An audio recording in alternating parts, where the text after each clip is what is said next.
Hello, I'm Simon Le Bon. You are listening to the Pantheon Network.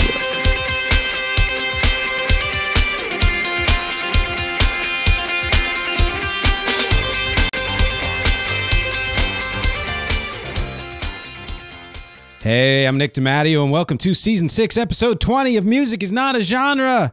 Here we go, MxG. Yeah, okay. Listen, I batch cooked these son of a bitches, and I just did part one of and this is the exciting conclusion. We'll get there in a second, but that's just all to say that there's not enough coffee in the world or water to get me through a day like this, but I have so much fun. I have so much fun, and I hope you're having fun listening to it too.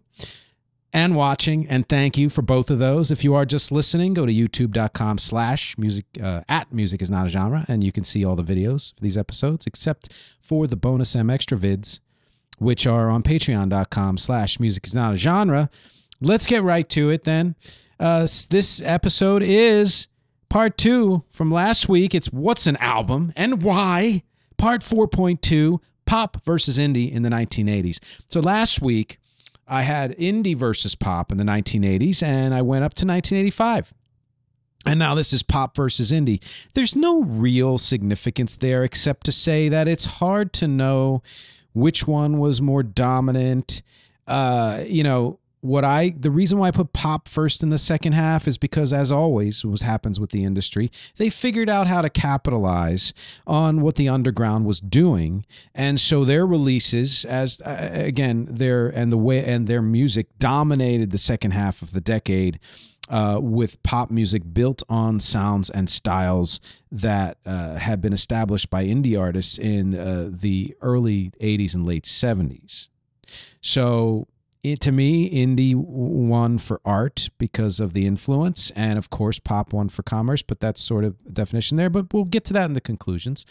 For now, let's pick up where we left off from last week. And last week, again, I gave you kind of the overview and got you up to 1985, which means we're going to start with 1986.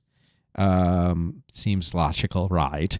And we'll go to the end of the decade, and of course some conclusions for the second half as well as for the full decade, and a setting up of what would come after that, because of course we're continuing this series until albums die or whatever, to the present day. And then of course a featured song and questions, and the bonus extra video, which this week is on CDs. Now listen, I get excited about all of this stuff.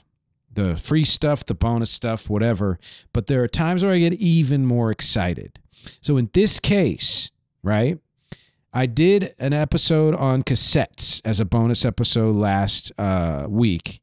This week, the episode is on CDs. I am equally excited for both of those for various reasons. The history, both histories go back way further than you might think.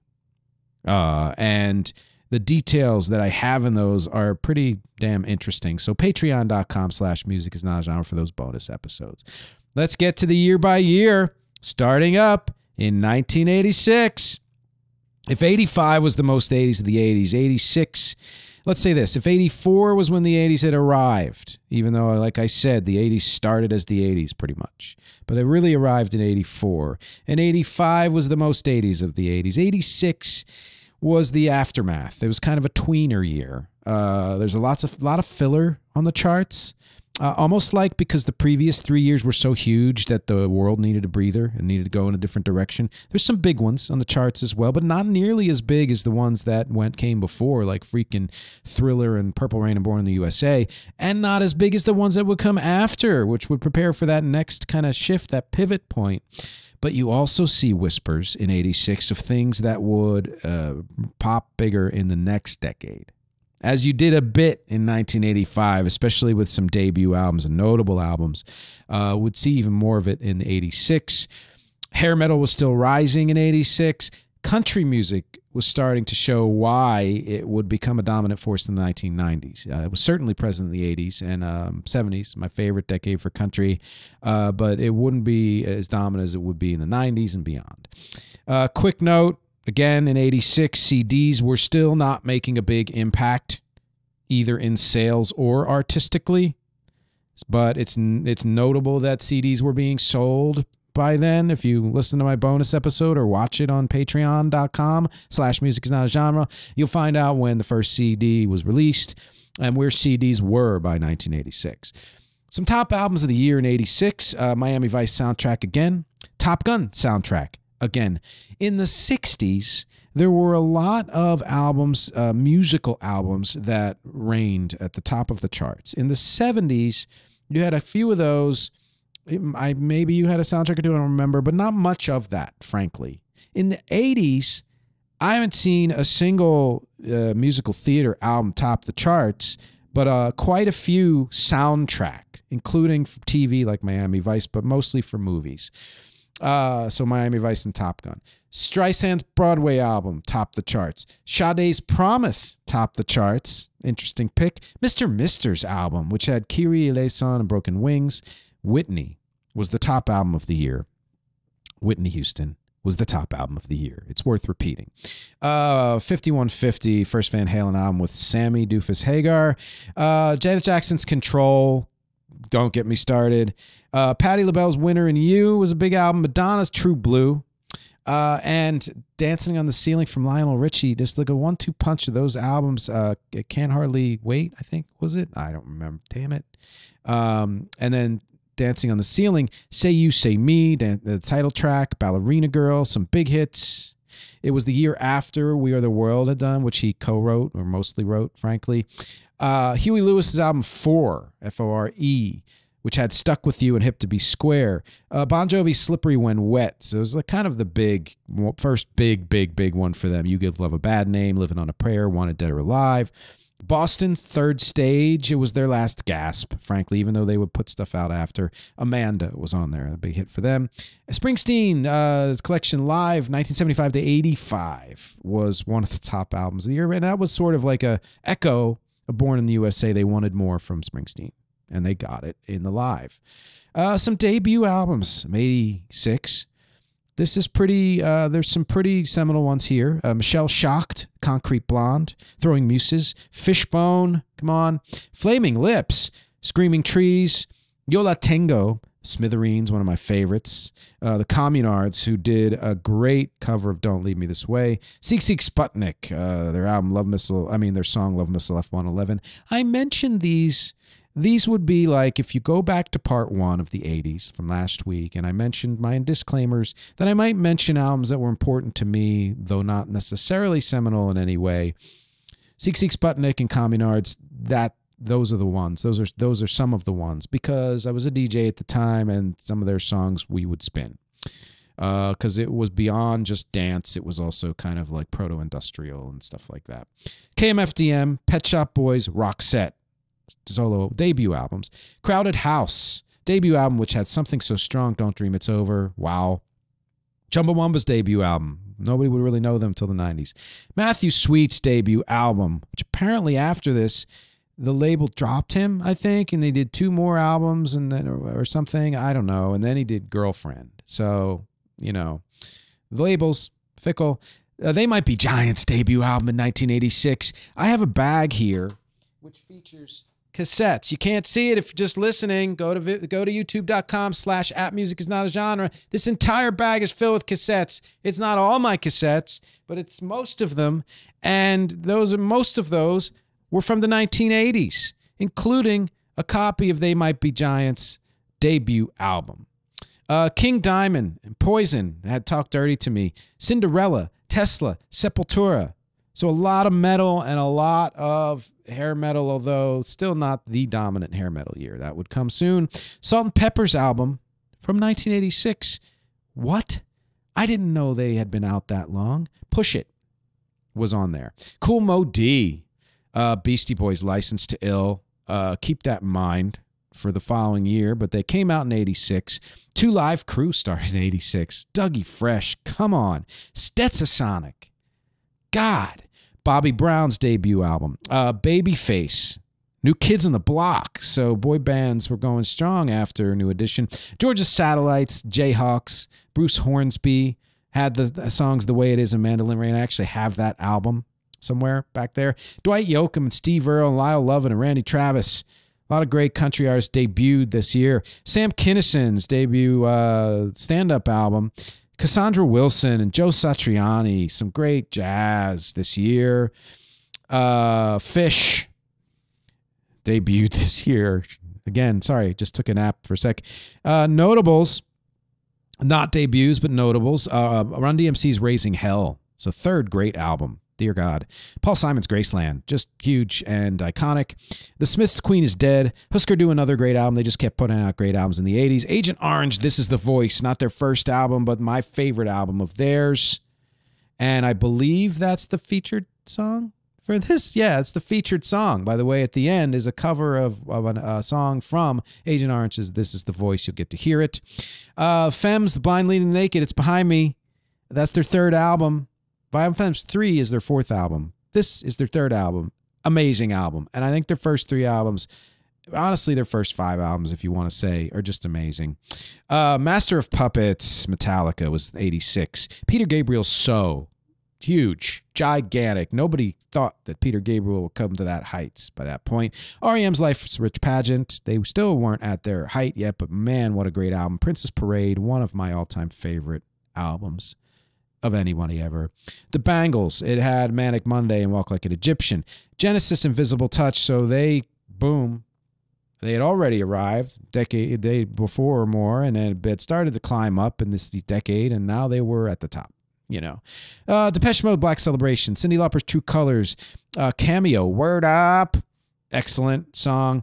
Megadeth and Europe and Bob Seger all had big albums this year, notable. Peter Cetera's notable album, which had Glory of Love and The Next Time I Fall in Love. Billy Ocean had a great album. It was a big year for the Moody Blues. Your Wildest Dreams was a big hit for them. Wang Chung, Everybody Have Fun. So a big album for them. And PIL's album called Album. Absolutely great. It had the song May the Road Rise With You. It was such a great album. And that brings us to 1987, which is the second pivot point of the 80s. It is starting to be, to me, what people, when they think of the 80s, this is what they think of, if they are cliche.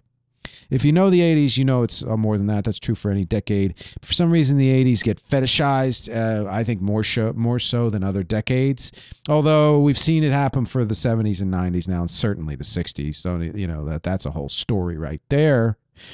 But to me, this 87 is when the 80s kind of went from fun to serious. Again, like in a sense of taking themselves too seriously. Slightly overbaked, maybe even faux serious. There were a lot of repeats in 87, which was a combination of holding on to the 80s. I mean, what would come before, and actually that's all it was. I misreading my note here, which I'm doing a lot today. Enjoy the magic. I don't edit. Combo, this year was a combo of holding on to the 80s, 87. That's why I felt a little overbaked, a little tight, but also some future 90s successes popping up, especially college rock. That would show a huge presence this year. But also this year, 87, a lot of acts that hit big but wouldn't survive the change of decade. And we'll get to that later on. Fairly good mix overall, though, honestly. Some absolutely huge albums in 87, similar to 84, you know, which, again, I think 83, I said, was a pivot point, and 84 was a huge year. You know, 87 as huge as 84 in many ways. Some top albums of the year, Springsteen Live.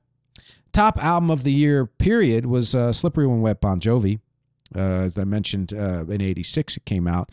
License to Ill was #1 for quite a while this year. U2's Joshua Tree right behind me.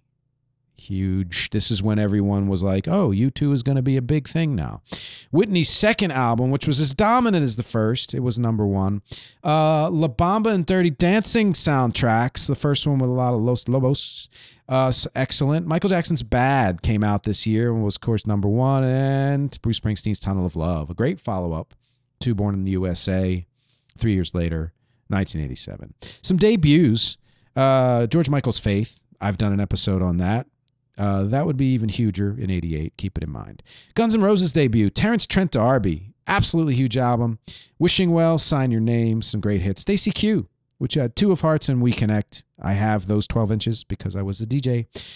Joyce Sims. Her album had All in All and Lifetime Love. Again, great for DJs and just great for dance and R&B music. Jody Watley and Shanice. Exposé, debut album with Point of No Return and Seasons Change. No Sarah. You don't know No Sarah. Nobody knows No Sarah. Great song. Take me to the warmth of summertime. Great for dancing. Nitzer Ebb. PWEI, Pop Will Eat Itself, almost put it on the diorama, couldn't fit it. They didn't have a lot of lasting success, but they influenced a lot of other genres later on with that kind of mix of rock and industrial. T'Pau, Swing Out Sister, and Rick Astley. This Year Was Never Gonna Give You Up and Together Forever. Debbie Gibson's debut album, which had Only in My Dreams, Foolish Beat. To me, she is the proto-Taylor Swift mixed with Carly Rae Jepsen. So, you know, they weren't the first to get there. Tiffany also released her album in 87, I Think We're Alone Now. And she, to me, was the proto-Britney Spears.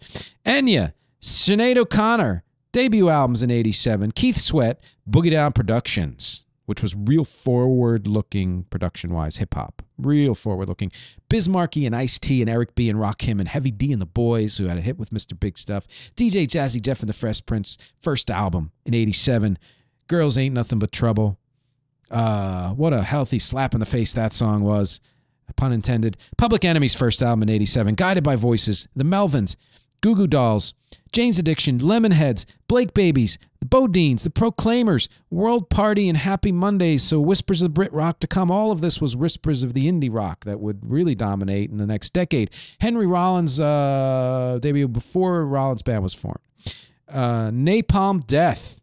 Primal Scream, White Zombie, Faster Pussycat, Testament. So some great metal and hard stuff. KT Oslin, Patty Loveless, Mary Chapin Carpenter, Indigo Girls. We're talking some dominant female artists. Richard Marx, this album had Don't Mean Nothing, Hold On to the Night. Pizzicato 5, great Japanese band that just kept coming up in the decade to follow. John Patitucci, great jazz bass player. Michael Brecker, jazz saxophonist. So jazz was going super strong in 87. Some notable albums of 87. Prince's Sign of the Times. Please. I almost put that on the diorama. R.E.M's Document. Please. This was such a dominant year. INXS, Kick. The Cure's Kiss Me, Kiss Me, Kiss Me, which is behind me. The Smiths' Strange Ways, Here We Come, which I didn't put on the diorama, but I have. Def Leppard's Hysteria, which had Pour Some Sugar and Armageddon it. Aerosmith's Permanent Vacation, which had Ragdoll, Dude Looks Like a Lady and Angel. Come on, dominant year for music, even if they weren't on the charts. Midnight Oil's Diesel and Dust, which had Beds Are Burning. Whitesnake, Here I Go Again, and Is This Love? LL Cool J's Bigger and Deffer, I'm Bad, I Need Love. George Harrison's Cloud 9, absolute classic, huge comeback. Gloria Stefan, huge album with Rhythm Is Gonna Get You, and 1, 2, 3, 4, come on, baby, say you love me. Suzanne Vega's album had Luca and Tom's Diner, a very special Christmas, the charity album. One of the great pop rock Christmas albums ever. Had Christmas in Hollis, Run DMC. U2's Christmas Baby Please Come Home, my favorite version of that song. Bryan Adams' Run Rudolph Run. Alison Moyet's Coventry Carol. Pointer Sisters' Santa Claus Is Coming to Town. Eurythmics' Winter Wonderland. And so many more great songs. Cool Mo D, How You Like Me Now. Sting, Nothing Like the Sun. If it could have been better than the first album, it was. 1-2 Punch. I love his first few albums solo. Depeche Mode, Music for the Masses, which had Strange Love, Never Let Me Down Again. Pet Shop Boys, Going Strong. 10,000 Maniacs, In My Tribe. Breakthrough for them. Replacements, Pleased to Meet Me. Hi, Replacements. Yeah. Red Hot Chili Peppers were continuing their climb. Lisa was really strong. That's when she had the Heart and Soul hit. Carly Simon coming around again. Huge for her. I guess you could call it a comeback. And Yes's Big Generator. To me, pretty much as good as 90125. Underrated. Hey, so I was going to do the usual and just list all of the links that I'd love for you to check out, but I realized that everything you need to know and everywhere you need to go is at nickdimatteo.com. That really is the hub. I list all the links in every episode just in case, but nickdimatteo.com is where I put everything that I do. If you want to know more about this podcast, whether it's the audio version or the YouTube version at youtube.com/@musicisnotagenre or wherever else the podcast shows up, or if you want to support the podcast at patreon.com/musicisnotagenre, just go to nickdimatteo.com. It's all there.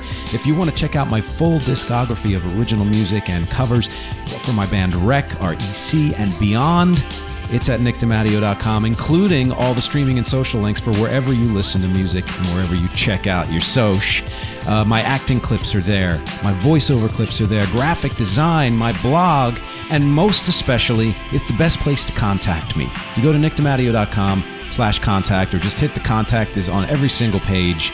You can send me a note, say hello, ask me any questions you'd like. You get a newsletter a few times a month.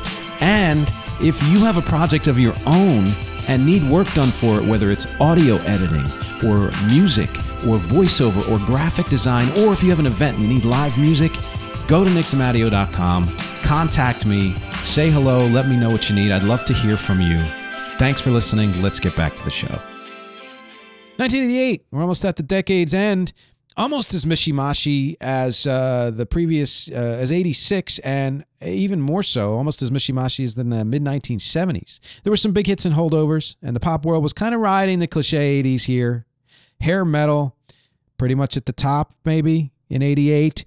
As far as underground, most of the strides were happening in hip-hop, electronic, metal, and female singer-songwriters. A lot of huge stuff in 88 for that.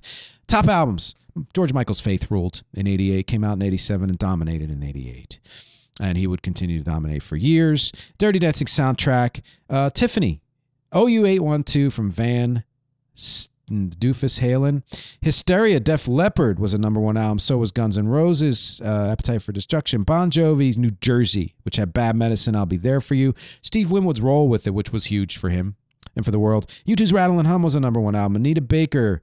And U2's Rattle and Hum was kind of like Tunnel of Love, where people were looking for more U2, and they got it, and they would get even more in the next decade. Anita Baker, but Giving You the Best That I Got, was also a #1 album. But Faith was the #1 album of the year. Debuts, Paula Abdul. It's probably the biggest debut of the year. Kylie Minogue, who just had a great hit with Padam Padam. So she's been around for almost 40 years. Taylor Dane, Tell It to My Heart. Milli Vanilli, not really. And that does rhyme, but you'll see why when I get to 89. Pretty Poison, which was from Philly area. Catch Me I'm Falling, great song, dance rock song. I'll Be Sure, Tony, debut albums. Take 6, which to me was sort of the start of the modern vocal group. Not boy band, but vocal group. Kind of like you'd have like Boys to Men or even Pentatonics. Melissa Etheridge, Sarah McLachlan, Tracy Chapman, Katie Lang's solo album, Tori Amos, Edie Brickell, which was huge. So many great female singer-songwriters. And then you had L7, the Riot Girl, the beginning of Riot Girl to me, the Posies, the Pixies, Morrissey's solo album debut, Buffalo Tom, Widespread Panic, Afghan Wigs was in 88, Sugar Cubes with Bjork was 88's debut, NoFX and My Bloody Valentine. Thought I mentioned them. Well, that might have been an EP prior. Soundgarden debut, Living Color debut, Shabba Ranks, Sir Mix-a-Lot, Rob Bass and DJ Easy Rock, It Takes Two to Make a Thing Go Right, Kid and Play, Jungle Brothers, Ultramagnetic MCs, which was the new wave of hip-hop production with funk samples ruling the day there. And I'm going to do a full episode, by the way, on just production of hip-hop. Just hip-hop, the development of hip-hop production from the beginning until now. That's going to be an episode this year. Slick Rick, Ghetto Boys, NWA, EPMD, Big Daddy Kane. Oh, man, what a year for hip-hop. Danzig, Guar, Kingdom Come, LA Guns, Winger, Brittany Fox, which are glam hair metal come latelys, I'd say. So big year for metal. Thrill Kill Cult, Bomb the Bass, Information Society, which had the song Running So Hard to Find You. Will to Power, Tell Me That I'm Dreaming. 808 State. So we're seeing DJ and industrial production starting to really bubble up in 88. And the Traveling Wilburys' first album. First of 2 albums in 88. Some notables. Sonic Youth, Daydream Nation, Jane's Addiction, Nothing Shocking. REM Green. Strong album from Poison, Cinderella, Iron Maiden, and Slayer. Metallica's And Justice for All, a huge classic. Queensryche had a great album this year. Susie's Peep Show. Susie and the Banshees' Peep Show is a great album. Maybe their best, frankly, after having been around for over a decade. Michelle Schacht had a great album. Prince's Love Sexy was 88. Bobby Brown, Don't Be Cruel, huge. Be Even New Year, I think, the following year. The last big album from New Edition was in 88. New Kids on the Block would score big. Their first album didn't really score. This one had Hangin' Tough. It was Hangin' Tough. A huge one from Fresh Prince, which had Parents Don't Understand. It would go on to win the first ever hip-hop Grammy as a song following year. Another amazing Public Enemy album, Salt and Pepper, Lita Ford, Roxette, Erasure had Chains of Love and a Little Respect on that album. Cheap Trick and the Pogues, Score Big. They Might Be Giants, Lincoln is an amazing second album. Not as good as Flood, but close. The Proclaimers, that album had 500 Miles. You know that song.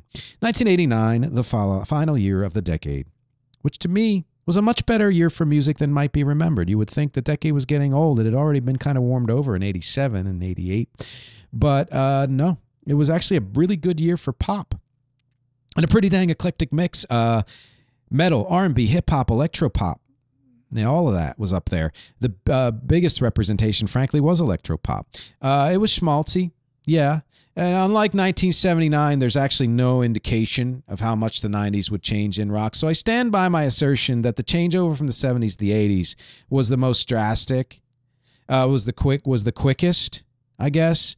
And I think the changeover from the 80s to the 90s may have been the most surprising. Let's put it that way. But there's a lot in R&B and dance and hip-hop, and underground was exploding. So some top albums of 89. Anita Baker was #1 album, came out the following year. Guns N' Roses, previous year. I meant previous. Holdovers. Motley Crue had a #1 album. The top album of the year was Bobby Brown's Don't Be Cruel. The top album of 1989. And worthy, I think. Debbie Gibson topped with her debut album. Tone Loc, Wild Thing of Funky Cold Medina. That was a #1 album. Like a Prayer from Madonna. Fine Young Cannibals had a #1 album. Milli Vanilli as well. New Kids on the Block. Paula Abdul's album was #1. Janet Jackson. Prince's Batman. Richard Marx and Phil Collins had #1 albums. And Billy Joel's Stormfront, an amazing freaking album. That's a pretty eclectic mix of #1 albums, and certainly a lot more than 5 or 6, like in the middle of the decade. Some debuts this year. Third Base. Great. Multiracial, multi-ethnic hip-hop band, Third Base. Look them up. Bass is spelled B-A-S-E. No, or is it B-A-S-S? I don't know, whatever. Naughty by Nature's debut. Gangstar, Kwame, De La Soul, Queen Latifah in 89. Come on. Young MC with Busta Move, Vanilla Ice. Yeah. Soul to Soul with Keep On Moving and Back to Life. Debuted in 89. Technotronic with Pump Up the Jam in 89. Rex in Effect, Nice and Smooth. Stereo MCs. Stone Roses. Nena Cherry with Buffalo Stance. Lisa Stansfield. I've been around the world and I can't find my baby. Lenny Kravitz's debut album in 1989, Let Love Rule. Tom Petty's Full Moon Fever, his debut solo album, amazing. Garth Brooks' debut album in 89. As well as Clint Black. Big Head Todd and the Monsters, Toad the Wet Sprocket, Tragically Hip, Urge Overkill, Bad English, Gin Blossoms, Jesus Jones, a lot of those kind of indie bands. Rec's music. My music is often compared to Jesus Jones, so go look them up. Mudhoney, Nirvana's Bleach debut, The Offspring, Bob Mould from Husker Du's solo album, Tin Machine, the David Bowie's band solo debut album, Warrant debut, Enough's Enough, Extreme, you know, More Than Words, debut album, Skid Row, more hair metal, Dream Theater, early prog metal, Fish. I thought I mentioned Fish before. Boy, I got to check my notes. Selena. 9 Inch Nails' Pretty Hate Machine came out this year. First album, Meat Beat Manifesto, and Andrew Dice Clay's stand-up album this year. Notable. Beastie Boys' Paul's Boutique. LL, huge album with Going Back to Cali, Big Old Button, Jingling Baby. Go ahead, baby. Cure's Disintegration, which almost put up there, but I didn't. Bonnie Raitt's Nick of Time in 89. Aerosmith's Pump. Real big comeback, I think. Janie Got a Gum Love in an Elevator. Lou Reed's New York. I love that album. Faith No More. Epic. Michael Bolton with How Am I Supposed to Live Without You. B-52's Cosmic Thing had Love Shack in Rome. Gigantic album in 89. Chris Isaak with the song Wicked Game. Cher, If I Could Turn Back Time. And After All with Peter Cetera. Tesla. Indigo Girls, which had Closer to Fine.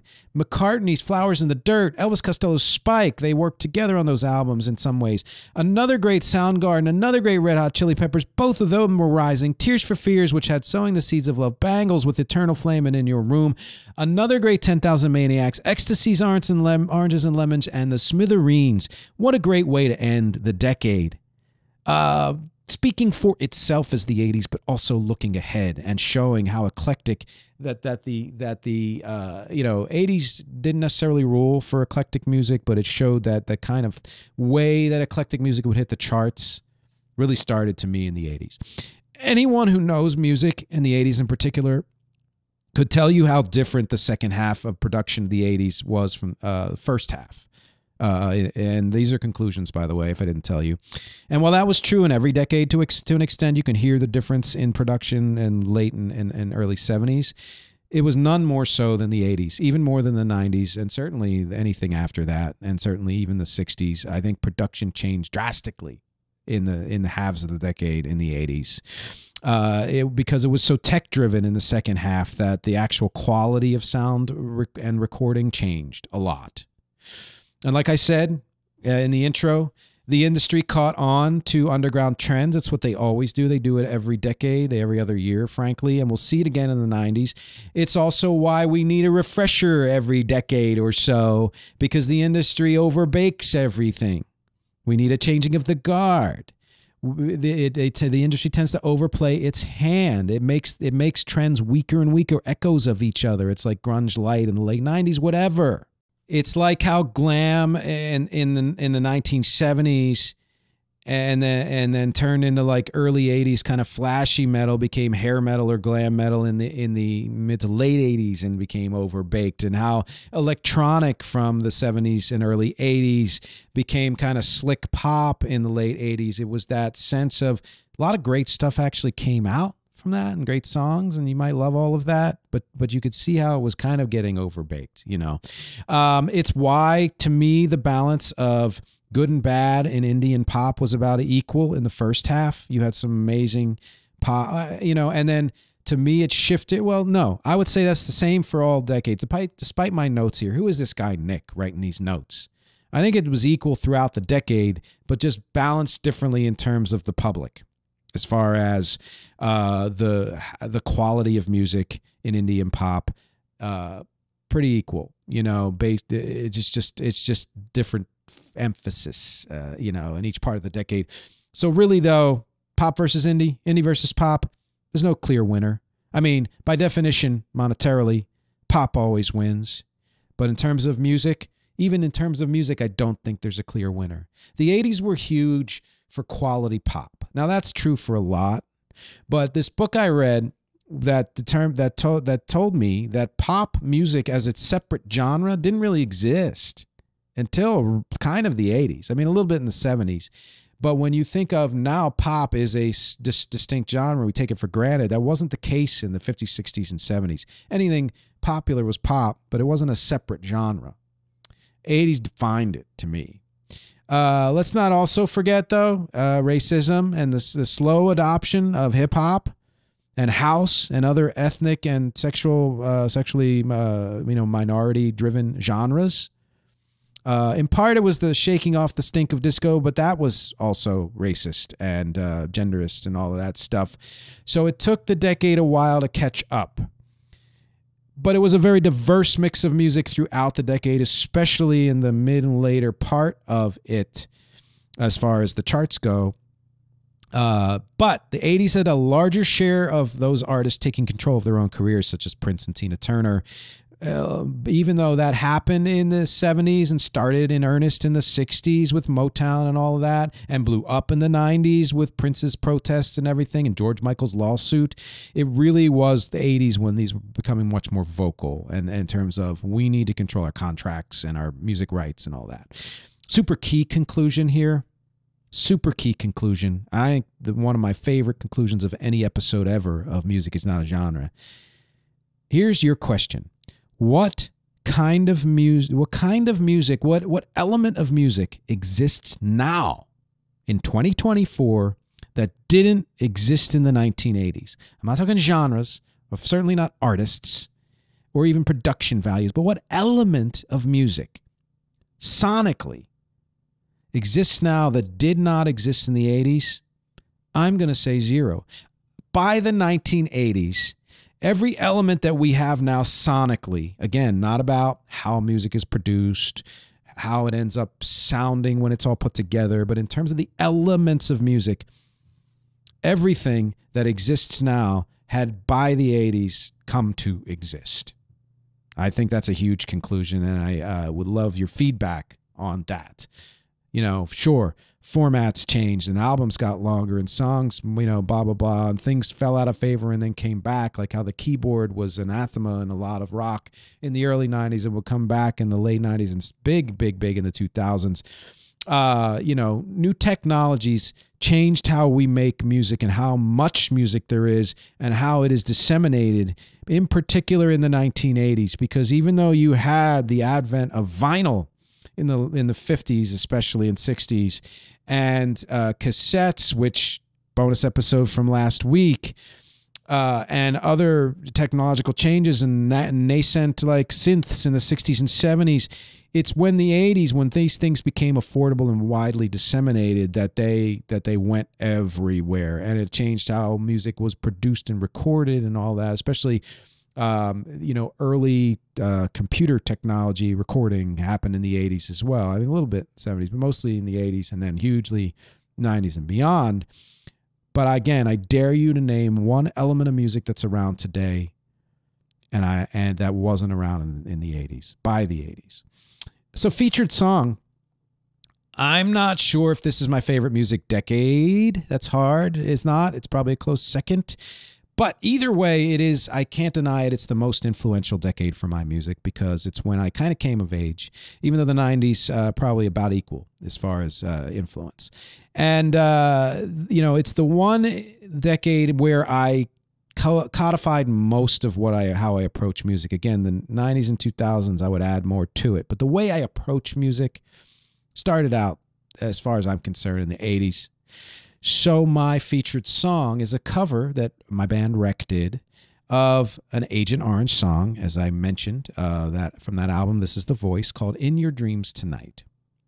Now, that's around the middle of the decade.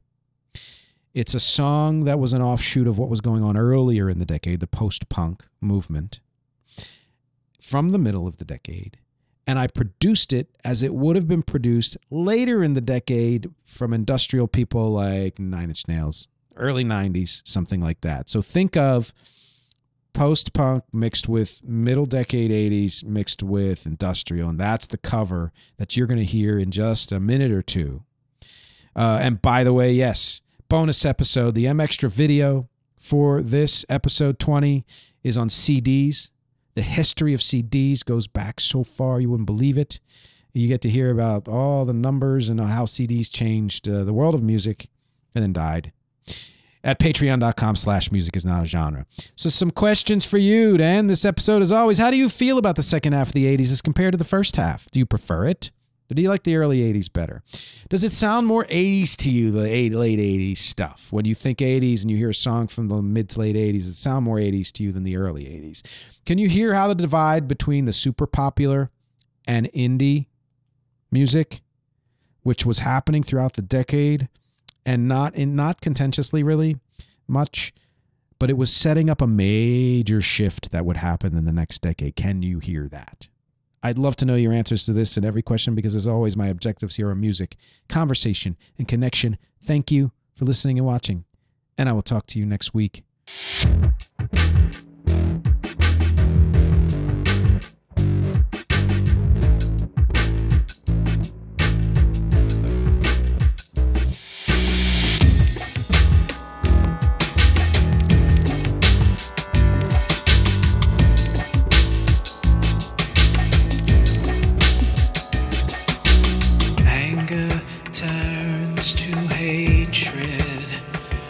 As the nights turn into days, people disappoint me in so many different ways. Close your eyes, drift off to sleep. The song I sing is yours to keep. Think of me, you'll be alright.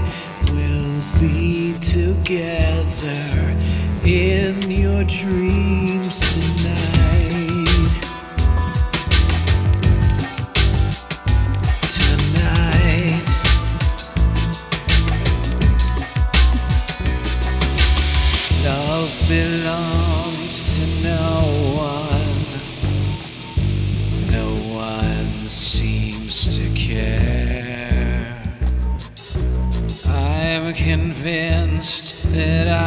could change your mind if I was there. Don't be sad, it's not so bad. Just use your weary mind to add some color to these lives, all black and white. In your dreams tonight,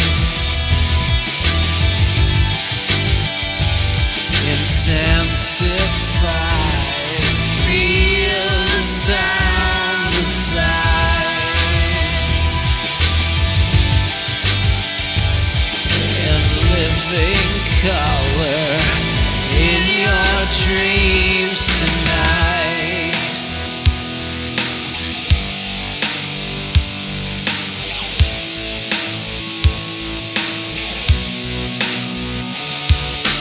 People try so hard, it doesn't mean a thing.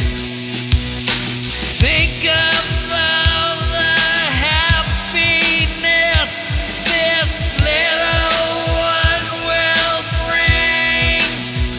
I'm looking through your eyes, I see the things you see.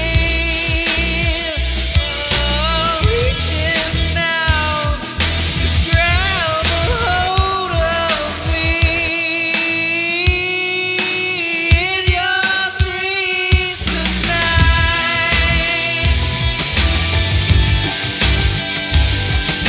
intensify, feel the sound beside.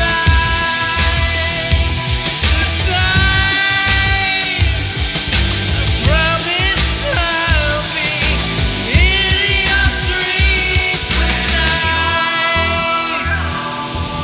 Life feels incomplete, then learn this song. And this is the voice, this is the voice, voice, voice. This is the voice, this is the voice, this is the voice, this is the voice of you know who. This is the voice, this is the voice, this is the voice of you know who. This is the voice, this is the voice, this is the voice of you know who. This is the voice, this is the voice, this is the voice of you know who. This is the voice, this is the voice, this is the voice of you know who. This is the voice, this is the voice, this is the voice of you